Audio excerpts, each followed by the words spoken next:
చెడు అలవాట్లకు బానిసగా మారబోతున్న కొడుకుని ఒక గురువుగారికి అప్పగించి మార్చమని కోరాడు తండ్రి. గురువు ఆ అబ్బాయిని తోటలోకి తీసుకెళ్లి ఓ చిన్న మొక్కని పీకమన్నాడు. ఆ అబ్బాయి చాలా సులభంగా పీకేశాడు. ఆ తర్వాత ఇంకొంచెం పెద్ద మొక్కని పీకమన్నాడు. దాన్ని కూడా అంత కష్టం లేకుండా పీకగలిగాడు. ఇప్పుడు ఈ పొదను పీకు అని చూపించాడు. తన బలాన్నంతా ఉపయోగించి వేళ్లతో సహా పీకేశాడు. చివరికి ఒక జామ చెట్టు దగ్గరికి వచ్చి ఊ అని పీకమన్నాడు. ఎంత ప్రయత్నించినా దాన్ని పీకలేకపోయాడు. రొప్పుతూ గురువుగారి దగ్గరికి వచ్చి తన అసహాయతను వెళ్ళబుచ్చుకున్నాడు. ఇప్పుడు గురువుగారు దురలవాట్లు కూడా అంతే.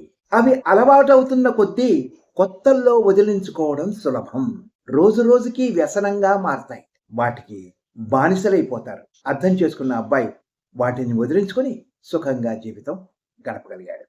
పొగ త్రాగడం, అతిగా మద్యం సేవించడం, అతిగా ఫాస్ట్ ఫుడ్ తినడం, టీవీ సెల్ ఫోన్లలో మునిగిపోవడం, ఒట్లు పెట్టుకోవడం వంటివి కొన్ని దురలవాట్లే. నష్టాన్ని అపకారాన్ని కలిగించే చెడు అలవాట్లు సుఖాన్నిచ్చే మెత్తటి పరుపుల్లాంటివి.